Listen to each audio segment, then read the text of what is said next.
Hi friends, welcome to Hit F5. I had heard so much about the Malayalam movie Biryani and its performances that I was desperate to watch it. Ultimately, I managed to see it, and I think it may be on par with the great Indian kitchen in terms of showing a mirror to the insane amount of patriarchy still prevalent in our cultures. If you have watched Biryani till the end, I think you're going to be with me when I say that there are various gut-wrenching moments in the movie that would hit you very hard and force you to think that these could be the real experiences that Muslim women in certain situations of life and background have to go through in India and specifically Kerala. Firstly, this movie is available on Cave India OTT platform, which I frankly heard for the first time when researching about this movie. Let's talk about the plot of this movie in brief. Biryani revolves around Khadija, who is a Muslim married woman who is just used as an object by her husband. She is considered to be a thorn in this family and she is the daughter of a fisherwoman. The mother-in-law hates her because she is arrogant instead of mere coy, speaks her mind instead of abiding rules and laws. Her husband divorces her over text message while she's in search of her lost brother who had supposedly joined the terrorist group Daesh. Khadija's mother has a debilitating mental illness which leads to the loss of her home and shelter in the beginning of the biryani itself. They both are shunned by their own community members for harboring a terrorist in their home, following which they seek refuge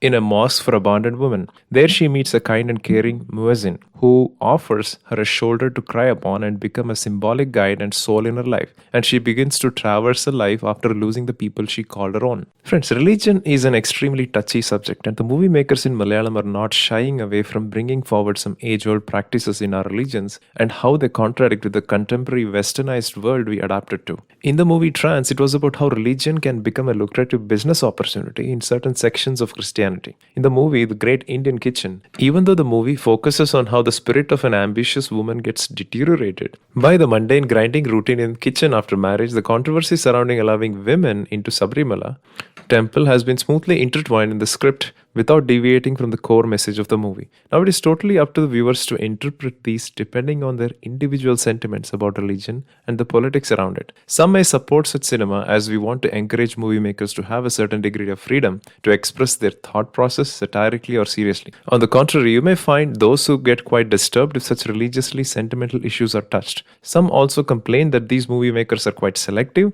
about criticizing certain religions, as some of them are open to criticism and some of them are intolerant. Now, for those who think that way, I think Biryani should bring in that sense of equilibrium because this takes on Islam. Now, I'm not suggesting everyone should look at it that way, as it is an extremely well-made movie that needs to be seen not from a religious angle, but a woman's angle who has to go through so much misery for no mistake of her, and for merely being a woman. Kani Kusrudi, who plays Khadija, gives an impeccable performance as a woman coming to realize her own identity, sexuality, and aspirations within and outside of societal structures. She also received the Kerala State Award for Best Actress. She delivered an honest and aching portrayal of what it means to be a poverty-ridden woman in Kerala today. By centering the story from Khadija's perspective, Sajeen does a huge service in advancing the ideas about gender justice in Biryani. It tells the story of the aftermath of being labeled a terrorist. Biryani departs from mainstream narrative by fixing its lens on the women in the family. Khadija's mother, played by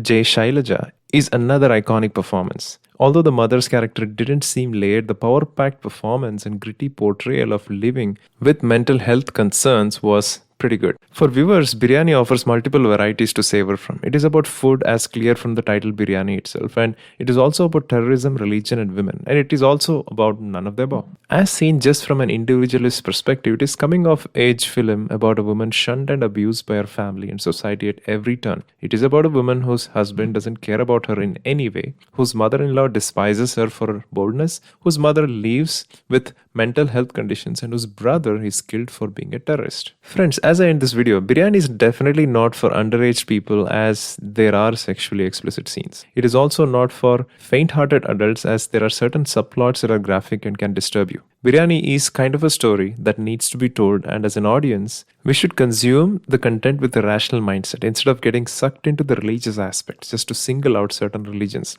If you are in for a cinematic masterpiece with extraordinary performances, you should definitely go for it. Please like this video and consider subscribing this. Thank you again and talk to you later.